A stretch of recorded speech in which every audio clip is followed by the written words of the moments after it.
Welcome to Storytime with Tallulah. Today's reading comes from r/ProRevenge. Our first story is titled, Neighbor Likes to Park in Front of My House? Okay then. This happened a few years ago. My neighbor started parking on the street behind my car, like literally inches, for no apparent reason. My neighbor has a driveway, empty, and also lived 2 houses down the street. I don't have a driveway, so on-street parking is a must for me. So, after a few weeks, I asked if it was necessary to park so close when there was literally no cars on the street for over a quarter mile. He said, no, but there's no law against it, with a big crap-eating grin on his face. A few weeks pass by, and my car gets hit because someone thought there was enough room to clear as his truck blocked the view of my car entirely. I see this happen, but unfortunately can't get a model or license plate number. I find my neighbor's email address because I really didn't feel like talking to him and asked him again if he could just park further down the road, closer to his house. He replied, nope, suck on it. Okay, I had lived here for quite a long time and never had any issues with him or any other neighbor. I keep to myself, never make noise, don't have any noisy pets or parties, etc. His truck has his business name on it. Google it, find out it's his own business. Lots of Yelp reviews, BBB rating, etc. All these links point to his website. I go to check his website, it doesn't load up. I head over to Whois and see that the domain isn't registered. I snag it. Before I think of what to do with it, I Google the owner's name and find out he's been convicted of murdering a child 20-ish years ago. I find a handful of links that details his story rather explicitly. I copy and paste all those links into an email to him, a throwaway account, so he can't just reply to me as I deleted it afterward. Said something like, well, if you want to be a jerk for no reason, I just bought your business domain. Here's all the links I plan on posting on it. I don't have to list your business name because all of your business listings across the internet have this URL pointing to it. Keep parking like a jerk. Yes, it's legal, but you are willfully doing this just to annoy me. I legally bought your domain and can legally link these articles. Park behind me again and I'll launch it. Within an hour, his truck was moved into his driveway. He asked me for the domain and I told him, when either you move or I move, I'll hand it over. Until then, it'll remain offline. Edit. Only thing fake was the time frame. This happened last week, not a few years ago. He was originally charged with capital murder, but his lawyer convinced him of a plea deal for manslaughter because they have way more than enough to convict you of capital murder. Edit number 2. For those saying this is fake,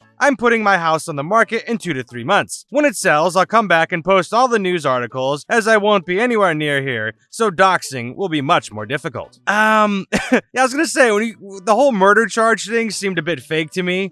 Maybe it's real, I don't know. It seems weird, but who knows. Either way, it's, well, yeah. That sounds like kind of a crazy thing. I don't think it's illegal for you to squat on his domain, but I think it is illegal for you to blackmail him. I'm pretty sure that was blackmail. You were saying, do this or I'll do that, and you had him comply out of fear of retaliation through a threat. So I don't think that was legal. But I hope it got worked out. Either way, the guy sounds like a jerk. Whether or not it's real, it was entertaining, so I'll just take it for what it is at that point. Our next story is titled, Refuse to Pay $60 to Fix My Roof? Okay, I'll close your building site down and cost you hundreds of thousands of dollars. Names, places, and timeframes have been changed as per rules. Characters in this story. My friend, who I will call Brian. Bullying demolition man, we will call Keith. Greedy property developer, we will call Karen. And the insurance assessor. This tale of this nuclear revenge happened a while back and is a work in progress. It is too good not to tell, and I will try and keep you updated down the track. But this is ProRevenge, not nuclear revenge! Wrong subreddit! Anyways, Brian's neighbor is a typical greedy career landlord that left their rental house in disrepair. The poor tenant was living in the cold house, raw sewage leaking on to the lawn, and holes in the house that you could see light coming out of the house. After multiple requests from Brian, Karen refused to get any repairs done. When the state government introduced new laws about ensuring landlords are insulating their rental properties, instead doing this to the house, Karen kicked their tenant out and left the house vacant for 5 years. The old house deteriorated so much more during this time, with rats infesting the house and invading other houses nearby. Brian and his wife, with their limited funds, were able to get sufficient lending from the bank and offered to buy the house and do it up themselves to improve the neighborhood or rent it out, as there is a massive shortage of rental properties in our local county. Greedy Karen did not want to sell, nor did she want to spend a cent on the house to remedy the rodent problem. She also did not care about the effect the house was having focusing on aesthetics of the street. It is important to know that Karen and her wealthy family have over 100 rental properties, and due to lax tax laws in this region, they do not pay a cent and can get tax write-offs when their properties deteriorate, then can claim on this as a loss. Long story short, some of them appear to be leeches on our society and are one of the reasons property prices are so high and rent prices are skyrocketing in our area. Her husband is also the chairman of the state's Landlords Association, an association that he often fronts the media for, defending landlords and putting a good media spin on them when there is negative press. Fast forward 5 years, and Brian finds out the house is going to be demolished to make way for some new houses to go in on the small section. That's good news at least, though Brian and his wife were anxious about how smoothly the demolition would go due to the fact the houses are quite close to each other. This is important for later. Prior to demolition, the company doing it had to get samples from all sides of the house to check for asbestos. Either Karen made it difficult for the company to get down the side bordering Brian's house, or they simply were too lazy, but only samples from 3 sides, not 4, were taken. Demolition day came around, and Brian was concerned that no safety barriers had been put up to protect his house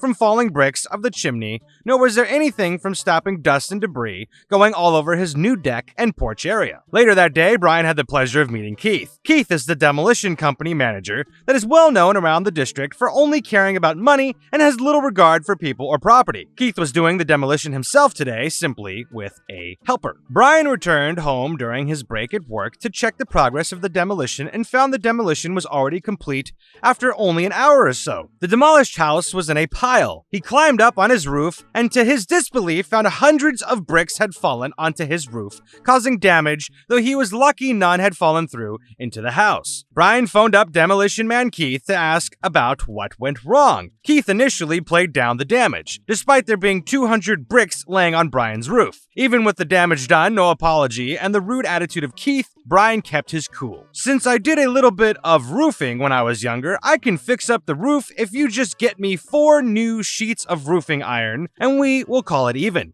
Don't worry about paying for paint. I can sort that out when I paint the whole roof after the fall." Brian's roof was not in the best of shape, but it was in much worse shape after having bricks dumped on it, leaving massive dents and chipping the paint. This is the moment that a simple decision on Keith's part would screw him and the landlord big time. "Not happening, pal. Your roof is effed anyway. I'll get you a sheet of secondhand roofing iron from my yard to repair the damage on the roof, and I can come and hose off the dust off your deck and dog kennel." Cue the nuclear revenge, even though we're in ProRevenge subreddit.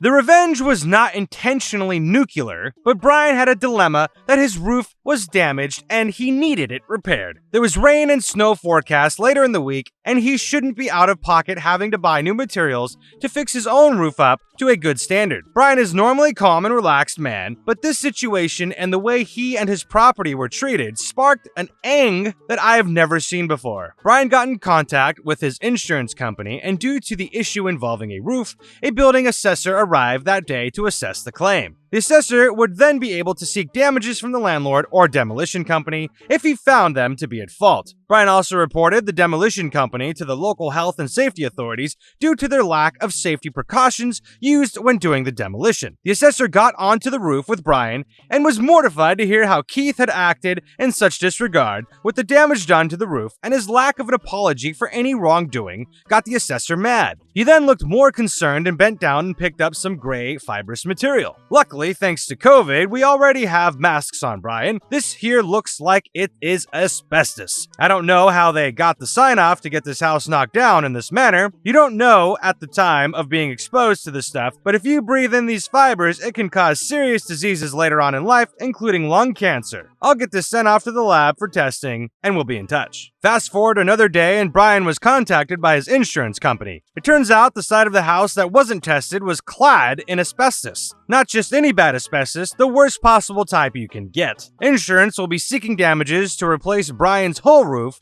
not just the damaged part. The cost of replacement is likely to be around $20,000 USD. This is the cheap part. The demolition site has been shut down by local authorities, and there needs to be a massive decontamination of the area. This involves having to remove at least half a meter of topsoil on surrounding properties, test the soil, and remove more if there is asbestos still found. Areas with decks need to potentially have these removed so soil can be evacuated out underneath. The cost for this cleanup will likely be in the hundreds of thousands of dollars, but who will pay for this unknown at this stage? Whether it is Keith or Karen's insurance or them personally, time will tell. In regards to Brian, his family and their dog potentially being exposed to asbestos, that is another battle for them to fight, and I will keep you updated. Brief update number 1. I have just been on the phone with Brian for half an hour. His workplace were very sympathetic and paid for him to have 2 days off trying to sort things out. This is in complete contrast to Karen and Keith, who are yet to apologize and have made life difficult for Brian and his family. Due to the neighboring property being closed off for entry due to the health and safety investigation going on,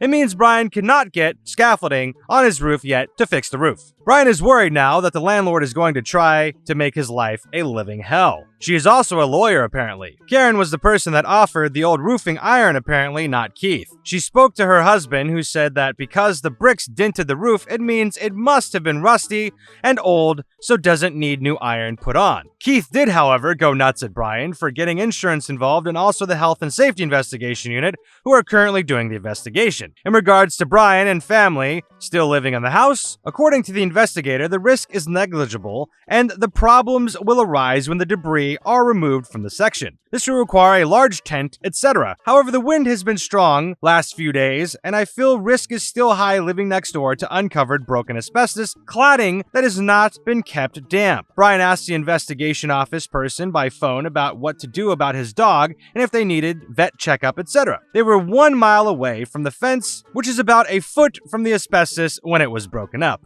I'm assuming that's 1 meter. They responded saying, "Do you think your dog will live more than 20 years? If not, I probably wouldn't worry." Brian is also thinking the landlord is probably scheming revenge of her own. Brian paid for a new fence himself a few years back to border Karen's rental, as when he moved in, the old fence was half falling down. She refused to pay half despite this being law. He reckons because the fence is approximately 10 centimeters too high, she will ask him to cut the height down at his own cost so it is in perfect position for her new house that are to be built. Brian's plan is that he will pull the nice expensive fence down entirely and put a 600 millimeter high chicken wire mesh up, as this is all that is required by law and there's nothing she can do about it legally, as he paid for and built the fence. I will continue to keep you updated. Also, I know the local newspaper editor I have offered to go with Brian to discuss this story with him once the investigation is completed if Karen tries to make life difficult and also expose Keith for his dirty practices. Keith's company have just been awarded a multi-million-dollar contract for demolition of an old car factory, and this would raise some eyebrows. Wow, what a story! You are a fantastic writer. That was really good. I appreciate that. Hopefully everything gets worked out and that these dirty people that are obviously just like don't care about anyone but themselves learn their lesson, and hopefully everything works out in favor of your friend, because it sounds like he's getting screwed hard. But I think hopefully all the evidence is in their favor and that they're going to come out of this on top, and hopefully they weren't exposed to anything, and I hope that their dog and family are safe even from the asbestos exposure and that nothing terrible happens down the road. It's unfortunate that happened, but it sounds like things are hopefully pointing in the right direction and they'll be taken care of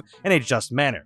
Anyways, I am actually interested to see updates, so if y'all would like to follow this, obviously you saw the link and the title of it in ProRevenge. You can go find it yourselves and follow along. Anyways, that's it for today. Hopefully you enjoyed. If you would like, there's a few other videos off to the side here. If you'd like to go listen to some more stories, that would be absolutely fantastic. It really supports the channel, so thank you for that. Hope you're staying safe out there, and with that being said, we'll see you next time.